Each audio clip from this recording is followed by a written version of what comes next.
All right. Hey, everybody, we are live, and I'm here with Pete, and we're talking all things mobile in anticipation of Mobile World Congress. And we're going Hmm. to do a little walk through memory lane as two older guys who have been to, many Mobile World Congresses over the years. Peter, I know you have ideas, you have insights, you have things on your mind in advance of Oh yeah. MWC, as do I. Hmm. And we want to share those. So before we dive into all things MWC, maybe for those who don't know Pete, introduce yourself, a little bit Sure. about your incredible background and your current mission at Excelsior.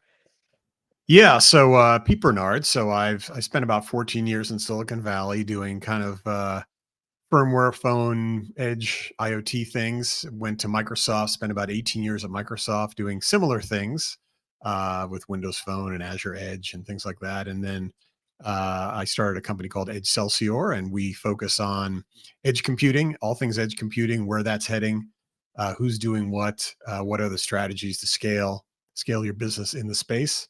And yeah, it's been a lot of fun. So it's great to talk about a show that I think anyone who's been involved in telecom, it's been part of their experience for the past, 20 years or so. And so anytime NWC comes around, it always stirs up lots of, memories and anticipations of where things are going and what's happening. So it's a good time to talk about it. Well, let's look back because this industry, this show in particular, has a long lineage that Mm, started off as 3GSM.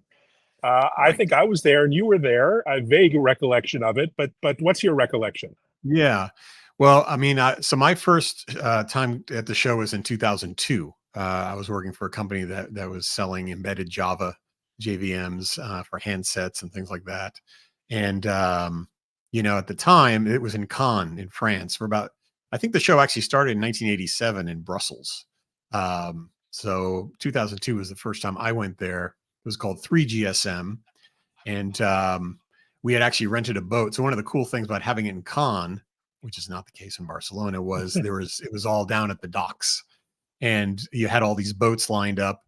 Some of them were like yachts, from these big companies. We had rented a boat. There was about 6 or 8 of us. We slept on the boat. We had demos on the boat. We had meeting rooms. Our meeting room was on the boat, and it was a great community there. Probably about 25, 30,000 people showed up, maybe max. I think in Cannes. And of course, that was early days of data, and obviously, 5 years before the iPhone was introduced and Android and things like that. So it was early, Yeah, kind of I may have been home there days. a lot earlier then because I Mm. was there when it was 300 people in Cannes, and Ooh. the first GSM phone had just been launched. It was the Nokia, and the first roaming agreements had been agreed, and that was all the talk.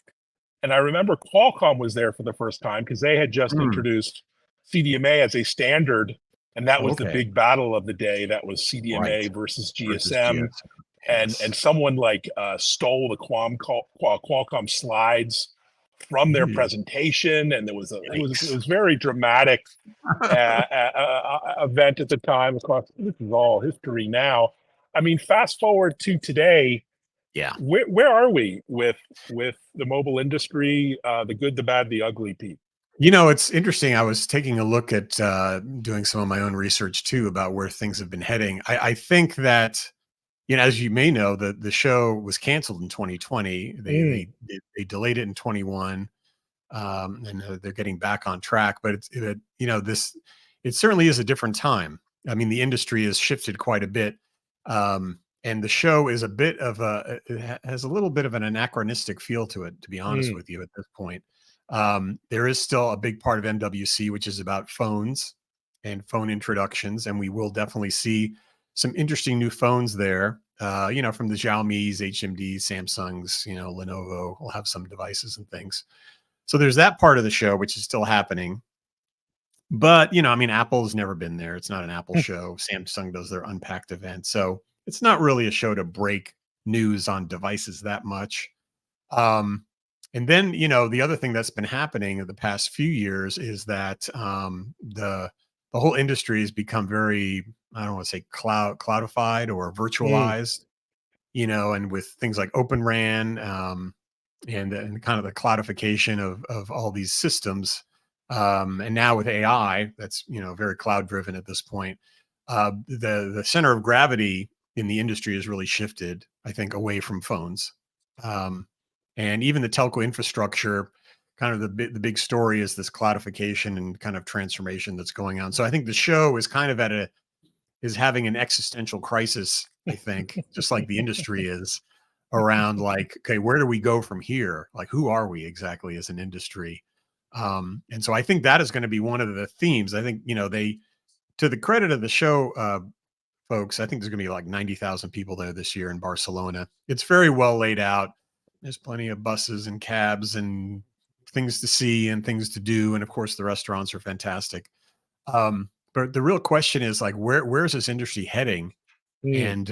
And how are people going to monetize it, beyond the telcos and beyond the mobile operators?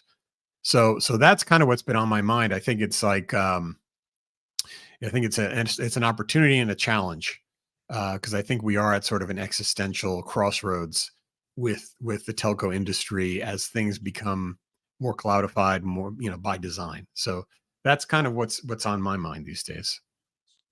Well, yeah, it's a show that will be dominated, at least by share of voice, by the hyperscalers who've kind of Mhm. upstaged the telco. The telcos, Right. certainly one hyperscaler in particular, your old stomping grounds at Microsoft will just Mhm. be there in force.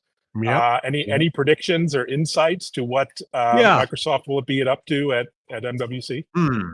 Well, I mean, I think Microsoft, I would put AWS in this camp too, although Mhm. Microsoft has a little more in the offering plate since they acquired Mm, Metaswitch and Affirmed, right? I mean, the mm, whole idea is how do you take your kind of bespoke proprietary telco infrastructure for packet switching and move that to a cloud, right? And so you're, making bets on hyperscalers to move some of your telco infra workloads to places like Azure and AWS, and GCP and other places like that. So I think Microsoft will be pushing that story pretty hard, in terms of being able to handle that, have some case studies on that, and enable telcos to reduce their costs and be more agile and leverage all of the infrastructure equipment that Microsoft and the hyperscalers are putting in place. Um, that all being said, that's a kind of a big bet for a lot of telcos to make that leap, right? And I think what we've seen is the folks like Nokia and Ericsson that have been kind of the stalwarts of the telco infrastructure, embracing things like Open RAN and providing the kind of solutions and infrastructure to telcos, um, and also still being Nokia and Ericsson as suppliers. So it'll be interesting to see sort of how that plays out, like who leaps into the full cloudified telco infra versus sort of stays the course with their own equipment and their own cloud, but leverages Nokia and Ericsson. So I think that's kind of where it used to be GSM and CDMA. Now it's going to be sort of Nokia, Ericsson, Open RAN versus hyperscalers. See who's going to get the win for that stuff. So Yeah, we'll it have looks to like the see. hyperscalers are really teaming up with the telcos. I know Microsoft had a huge deal with Vodafone, of course, Vodafone. a Hmm. dominant player. So it really is co-opetition in some way, Yeah, partnering more than stepping on each other's toes. Or you think that yeah, that's going to I think change so. anytime soon? Well, it's interesting to think about. Like telcos are very big enterprises, right? That have to run their operations, and many of them do rely on companies like Microsoft to run their operations, right? So Microsoft does have an advantage in that they can go to a Vodafone and partner at like 5 or 6 different levels, and helping them with their AI, and their customer service and their OSS BSS integration, and they can help them in like 6 or 7 different ways, including packet core switching, Mm. into the cloud. So that's an advantage of a hyperscale. I think AWS could do something similar, even though they don't have their own packet core. They could go in there to a telco and help them in their digital transformation journey. Um, Whereas someone like a Nokia or Ericsson, is really much more about I'm going to give you this high performance solution for your 5G standalone stuff, and us, and we've bought from us from a decade or two, and so that's their sort of competitive advantage. So it's interesting to see, like, one of the big things that's happened over the past probably 5 years or so is this whole idea of virtualization of software and virtualization of Mm, workloads, is now saying, well, there's containers and it can run all over the place and we can orchestrate them. And we don't need, custom ASICs with, proprietary switches that sit in a rack somewhere.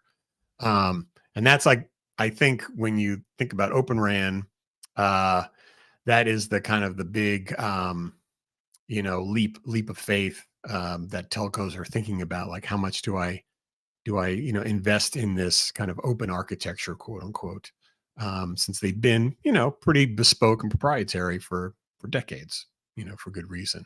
And I think that's the existential twist that's happening, I mm, think, with a lot of these folks. And we've seen announcements. I mean, AT&T announced Open RAN investments. I mean, Dish they're already there. Rakuten's already there. A lot of the disruptors are already there. But it's just a matter of like the folks like Vodafone who've, made the right signals, and AT&T and T, and some of the big folks that have been around for 50 years.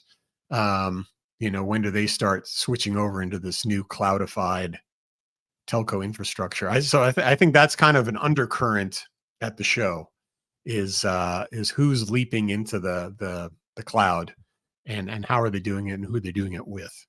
Um, but you're right, there'll be a lot of noise out there about that.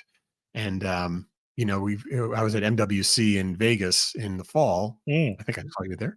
And yeah, a lot of open discussions about Open RAN and how to get there from here and how to do interop testing. And it's very hard to, as you may know, I'm sure you do, it's like you break up an ecosystem, like maybe breaking up a solution into an ecosystem is very hard to do, right? If something is closed, to then disaggregate it into pieces and have Mm. everyone make a piece that works together, that's complicated. And I think that's a lot of what the telco industry is struggling with right now.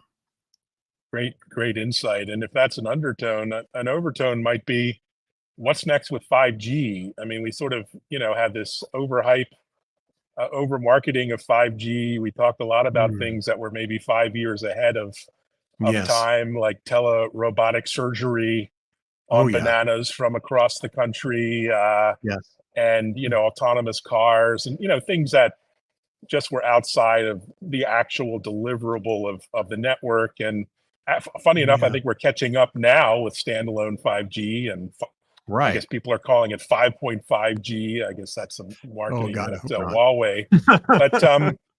But what's the reality Yeah. of 5G, and the operators are really desperate for ROI on all this networking. Yeah. Well, I mean, yeah, you hit the nail on the head. I think it was originally sold with the promise of a lot of this 5G standalone network slicing, Mm, remote surgery around bananas kind of thing. Um, yeah, probably many years ahead of when that was actually being deployed. The good news is now 5G standalone is getting deployed. There is mm, enough, handsets out there where they don't need the LTE legacy stuff as mm, much. And so when the 5G standalone actually gets deployed and it is being rolled out around the world, that actually does deliver on a lot of the promises that were made, 3 to 5 years ago about 5G around latency and bandwidth, and frankly, a much more efficient use of spectrum for all these telcos that paid a lot of money for their spectrums. They can get more bits in there at lower cost with 5G standalone. So that is probably the next big thing, and it'll deliver on a lot of the earlier promises of 5G. So I think the sooner that gets rolled out, the better. Now, will that unlock things like remote surgery and kind of mm, headset based gaming and stuff? Probably not for a while. But I think it will actually enable 5G to be a lot more commercially viable for businesses, for like fixed wireless, for private 5G, mm, for 5G red cap, which is kind of the low power mm, LP WAN type stuff. Um, you'll start to see it actually replace or augment, Wi-Fi and a lot of other commercial deployments as we get to more of the standalone deployment. So I think that's kind of the next phase. Like, we've gotten out of okay, everyone has a 5G phone. mm. We did the non-standalone. It's a little faster. Now we're moving into the next phase where it actually will be faster and lower latency, and you'll have more commercial use cases that'll be usable with the network. So looking forward to that. Well, Hopefully it's we'll just have some. taken longer than we hope, but c'est la vie. That's life. Everything takes longer than expected. Always Um, does. it's an interesting show in that it's kind of a big automotive show. There's a lot of automotive technology. There's embedded technology for tracking and sensors and Yes. analytics in car. Qualcomm has a big push there. Mhm. That's kind of a new twist. I mean, automobiles now are they're computers on wheels. They're also phones on wheels, right? I mean, Yeah. they're Yeah, I mean, it's, the so it's software-defined vehicle is a hot space. We saw mm, it at CES as well. Although interestingly, at CES, we didn't have the major car manufacturers there. mm, Um, but I think this is another, if the telco world is going through this existential crisis, so is the automotive world, right? They're moving from, like, metal bending to, like, software deployment and, all that stuff. And so, it's a whole new generation of players in that space. You mentioned Qualcomm, but also NXP and Infineon and other folks that are in there. So it's a really good use case for connectivity, clearly. And I think it's an opportunity for telcos to be a pipe to those cars. mm, Um, I don't know if I'm skeptical of telcos uh, doing more than just providing a pipe to cars. To be honest with you, mm, um, so I think telcos sort of need to figure out, and this is where I talk about like saving telcos from themselves is kind of my theme. Is that telcos need to figure out what lane they're in, no pun intended. They are either an incredibly smart pipe, right? That's like high performance, low latency, great capabilities with the spectrum that they have, and great tariffs and all kinds of great stuff. Or they're a solution provider, right? And they're actually going out there and deploying solutions for commercial businesses and ports and airports and water systems and car manufacturers and stuff. You sort of have to pick a lane and be really good at it. And I think telcos have struggled with which one are they in. They're sort of like, well, we do this. We want to be a solution provider, but really our key metric is subscriber ads.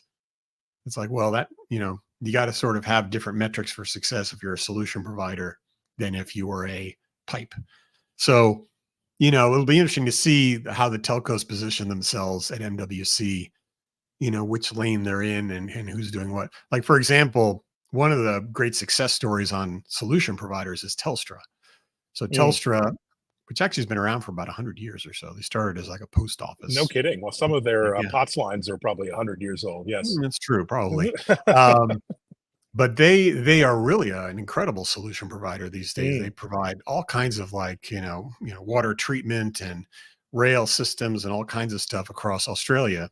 And I'd heard a stat somewhere where only about 50% of their solutions are even cellular based. Like they'll solve mm. stuff with Wi-Fi if that makes sense for them. And so they've Yeah, really built really. out some great stuff. So they really embrace the solution mindset, and they've made it work. And there's a few folks like telcos that have done that, and other telcos that say, hey, look, we're just a really super smart pipe. We're really Mm. cost efficient. We're low latency. So that's kind of one of those things too, where now that things are getting more cloudified, telcos have to figure out like what's their reason for being. Which one are they? So we'll see. Yeah, and I think one of the big reasons for being that, of course, is applications. And finally, we're seeing telcos opening up the network to developers. The CPaaS, communications as a platform as a service, is beginning to take hold. We're seeing Mhm. actually telcos start to embrace developers and building innovative products, services on their networks. So that's kind of refreshing to see as well. Yeah, yeah, that'll be interesting to see. I mean, there's the Vonage stuff from Ericsson, and Mhm. like you mentioned, the Infobip is CPAP a big stuff. player there with its Hmm. various telco partners enabling, CX and AI and Yeah, messaging kind of solutions. it'll That's be interesting to see what really are the cool. applications that take advantage of those functions. Um, and so, from a developer perspective, in as much as those can be kind of part of the bigger developer story, um, I think one of the things that's challenging is if you sort of create a developer ecosystem where developers have to do something special for your network versus someone else's network, then it's kind of hard, right? I mean, there's Microsoft does a good job at developing developers, AWS, sort of like how do you expose your network through these kind of standard developer ecosystems, so that people don't have to think about, oh, this is running on Verizon versus Vodafone versus whatever. So, that's interesting to see. I'm not sure how monetizable that is, to be honest with Mm. you. Is that really going to drive subscriber ads? But I mean, it's not bad. It's a good thing. Hey, it's a step in the right direction. The other thing that I'm intrigued by, you probably are as well, Mm. is this new satellite component to the whole mobile Yes. industry. Who would have thought 5 years ago, even 10 years ago, that you could talk to a satellite from your mobile device Yes. directly off the shelf? I mean, this is science fiction territory, but Yeah. given signal processing and radio and all this stuff, and software radio, we're seeing it happen.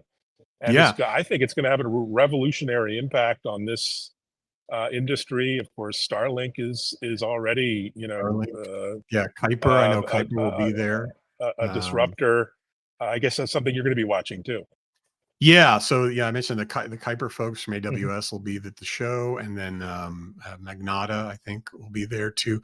I think this whole satellite story is very exciting. I think it's actually probably more interesting for IoT and edge than it is Mm. for consumer handsets. I mean, I think, you're gonna have to be pretty far out in the boonies to require satellite connection for your iPhone, which could happen. And so, if you're hiking or camping and stuff like that, that's good. I'm more interested in like, wow, like for oil and gas companies or Mm. any of these companies that have far flung assets to do anomaly detection and all kinds of other things, getting those things connected through some sort of satellite cellular connection would be really amazing. 'Cause that's always been the challenge is how do you get those things connected? Mining companies, far flung industrial things, transportation things, leveraging satellite connectivity for that. And Would be. even maritime shipping, boating, big Mhm. market that's kind of unfulfilled, or the solutions aren't very satisfactory. Aerospace, we all have bad Wi-Fi on planes, which we complain about. No. It's still amazing to have internet at 30,000 feet, but we still complain now about the Yeah. speeds and the latency. So, yeah, lots of interesting use cases. Geopolitics is something we can't escape. Mhm. Either I'm guessing the Russian contingent will be non-existent this year. You see lots of Russian telcos and Russian people coming to Yeah. MWC. I'm guessing they're not going to be there. China is always there, the big Chinese delegations and vendors. Mhm. Do you have any, thoughts on the geopolitics? Are we going to Well, continue this divide with these China? these days, technology is a geopolitical enterprise. I mean, Mm. you can't be a tech company without a geopolitical strategy of who you're buying from and who you're selling to. Um, and so I think it'll be on everyone's mind about how they grow their business and in that environment, and also how do they build the right set of dependencies in the supply chain and in their customer chain to grow the business. So I think it's going to be interesting. Open RAN, there was an article in the Washington Post today about Open RAN, Mm. and it was positioned as a hedge against Huawei. So the Biden administration is pushing Open RAN, so that once you disaggregate this ecosystem, then it's easier to not have to use Huawei in your telco infrastructure, which I could kind of see that. So it's interesting to see how some of these technology investments are being used to help sort of balance the geopolitical scales, as it were. But it's definitely going to be interesting. I think, on the semiconductor side, there's a lot of news about that, and what China's doing with their semiconductor investments, and kind of using last year's ASML machines to sort of do 5 nanometer chips, which will get them pretty far. But then what happens? I don't know if we'll hear too much about that at the show. But I know that, for example, like a lot of the Chinese operators have been pretty far ahead in doing things like network slicing and other, things that they've been able to do with 5G before a lot of the Western telcos have been able to do it. And their infrastructure for LP WAN and IoT and edge is incredibly robust. Um, it's unfortunate, I think, that there isn't more ability to kind of share and learn these days between some of these entities. Hopefully that'll thaw at some point. But the other fact is, unfortunately, the fact is that you mentioned like Starlink and some of these connectivity capabilities, are being used, like in the war in Ukraine and other places, and use of drones and a lot of like intelligent connected things used by military, and that's a fact, and that is, in one hand, driving investment and innovation, and at the other hand, creating some real kind of disruption and real scary, scary scenarios. And so, I think anyone who's in the tech business, like I said, has to have a geopolitical strategy and think about, what they're doing and who they're doing it with, and all that other stuff. So, Yeah, the supply chain now as well has become, top of mind to yeah. everyone. What do you think is next for Mobile World Congress and the GSMA? Do you think it's just another 25 years ahead, or does this Yeah. industry need more disruption or reinvention when it comes to events, Well, it'll be shows? interesting to see if they pivot a little more, because I think connectivity is becoming a much more of a pastiche of Mm, technologies, right? So like things, can MWC kind of evolve into more of a connectivity community as opposed to just cellular? It's been very telco cellular, mm, licensed spectrum oriented. And I would love to see it talk about more unlicensed spectrum and other things that are happening out there. We talked about satellite.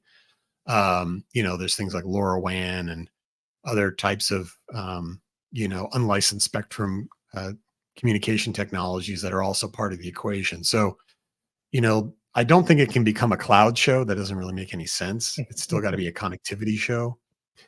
Personally, I think the whole idea of introducing phones and devices there is kind of passe.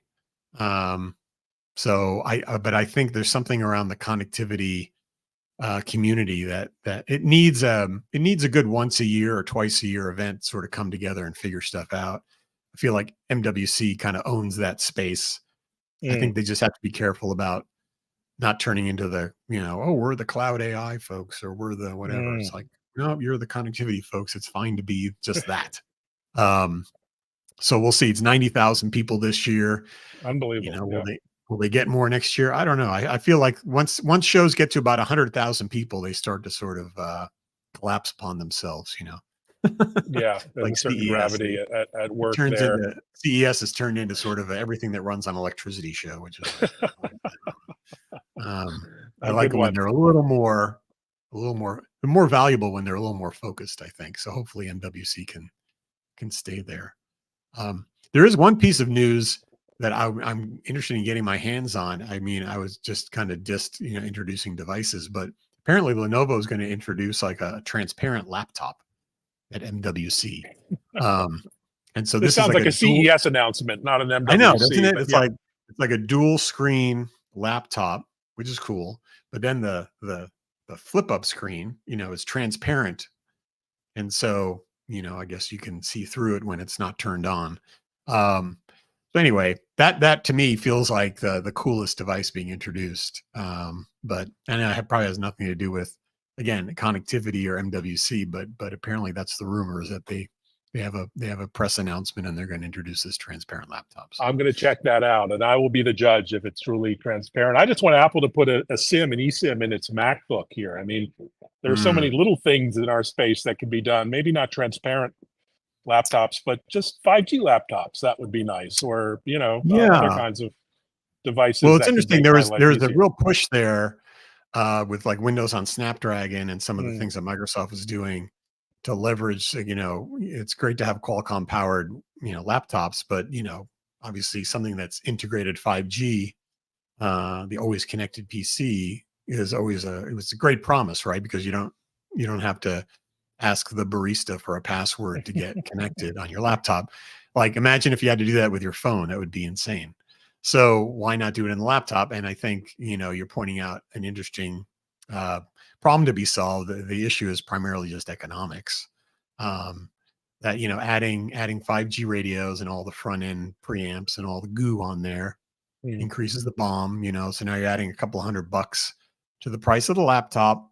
And we all know when you go into Costco, If something costs 1,200 and something costs 1,000, you're like, I'll go for the 1,000. Well, So Apple's charging $3,500 for a headset, so I think they can afford to add a little you'd think they could special kind of sauce to push it in the. there. But then the But other issue is once you get the radio in there and the eSIM, then it's like, well, who are you paying per month and how much to have that laptop connected? You've never really had telcos embrace that opportunity. So do you want to pay an extra 20 or $30 a month for your laptop? And then that kind of falls flat too. So there's kind of these are the a kind of little, questions. These are the kind of questions you help clients answer, right? Before we wrap up here, maybe a yeah. little plug for your services, your consulting work. Yes. So actually, if you want to learn more about what we were just all talking about on my YouTube channel, I have a video series called Saving Telco from Itself. And so I walk through a lot of these different things that, telcos and people supplying the telco ecosystem can get involved with. And yeah, I do help companies figure out kind of this strategy on how to scale their business, how to kind of crack some of these nuts that are really hard to figure out so they can get to the next level. But it's we started talking about what was happening 20 years ago. I think we're still struggling with some of the same issues about how do you get the tech to a price point and a delivery mechanism where it really solves problems. And I think that's what we're going to see at MWC this year. The same thing. The chips are faster, the networks are better. Everyone's a little older, but it's still the same challenges. And so hopefully we'll start to solve some of those. Well, always look forward to your insights and analysis. And thanks everyone for watching. Reach out if you're at MWC or even online. MWC24 is the hashtag. Always happy to chat and banter and connect. Thanks everyone for watching. Sounds good. Thanks, Evan. Take care, Peter. Talk